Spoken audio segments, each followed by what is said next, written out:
how do you feel about the idea of sports returning and these conversations around them?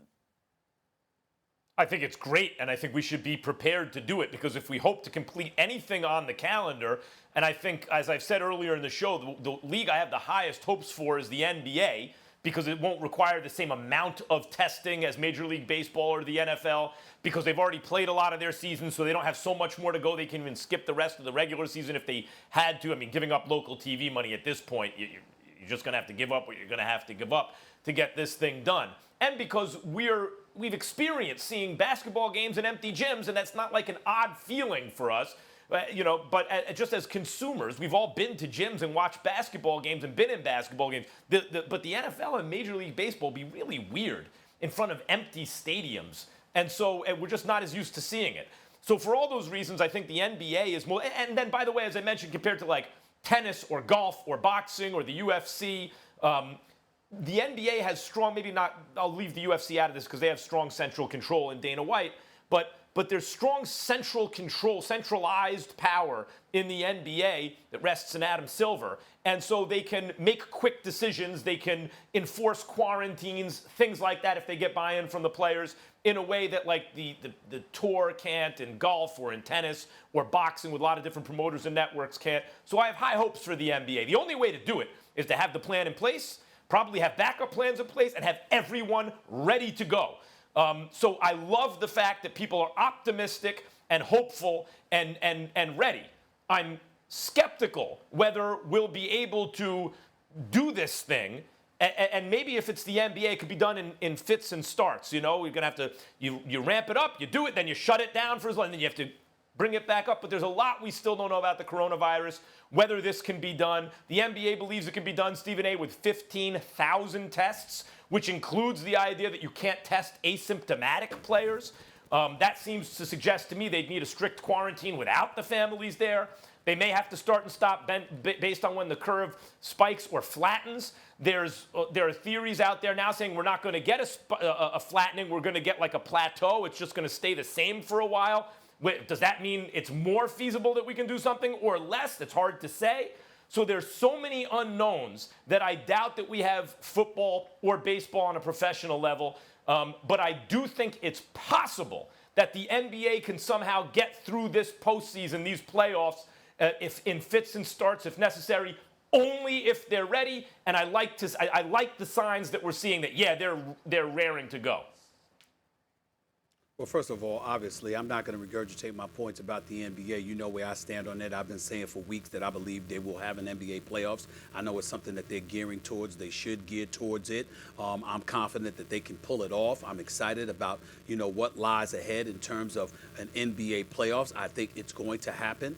I think the players are committed to it happening. The coaches are committed to it happening. The GMs, the owners, agents, everybody's all vested, and they're all working together to try and make this happen in late June or early July, first and second week in July at the latest, through the summer. Probably ending around the week that the NFL season is scheduled to start. But I'll tell you this, Max, it's not just the NBA. I think if the NBA can do it, it's clear that it can happen in boxing. It's clear that it could happen in UFC. I think it should be able to happen. Although golf and tennis, I'm not talking about the struggles in terms of travel, because obviously you got to take that into consideration. Every country has its own issues to deal with, and we understand that. But if individuals can get to the locales where tournaments are going to take place or competition is going to take place, I think sports like that, where you can literally exercise social distancing while performing, meaning golf and tennis, I think you can pull that off. Boxing and UFC, it's simply because of the minimal amount of bodies that it involves. I think you can get the required tests necessary for all the participants and combatants involved, and you can do that. And I don't want to hear anything about NASCAR.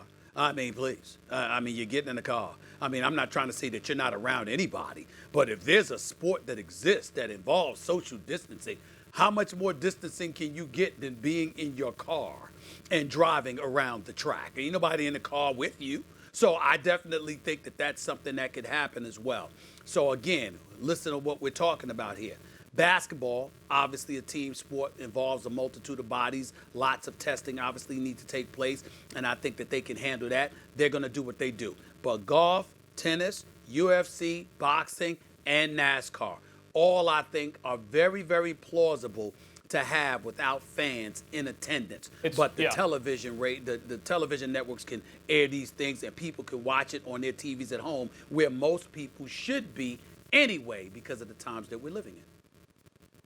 I agree about that. Although NASCAR, you have pit crews, and you have, there are bodies. I know that, involved. but you know what I'm saying. I'm just talking about boxing. Yeah. Yep. I agree. We're on the same page about that. I originally came out and said very early on, even before everyone kind of went into self-quarantine and stuff, that boxing and the UFC could potentially do this. They haven't done it so far, though Dana White would like to. I think part of that is because there aren't tests widely available enough, which is why I'm still skeptical about the NBA even not testing asymptomatic players. You need 15,000 tests to do this. And that means that there are lots of people who need tests. You read articles of medical professionals, nurses and stuff, dying of coronavirus because they keep going back to the hospital in which they work, Stephen A., and they can't get a test because they don't want to spare them. So how do you get 15,000 of them? Hold up. I'm only interjecting. I'm only interjecting because I want to throw something at you. I want to give you the last word. I want your response to this. Max, when Rudy Gobert tested positive, you do remember that Oklahoma City and the Utah Jazz were basically held in isolation. They were quarantined from various reports. They were held until they were tested. The issue was political to some degree because while they were being tested, there were people who were complaining about multimillionaire athletes, stars, sports leagues, etc., having access to tests that the average Joe didn't have access to. Thanks for watching ESPN on YouTube. For live streaming sports and premium content, subscribe to ESPN+.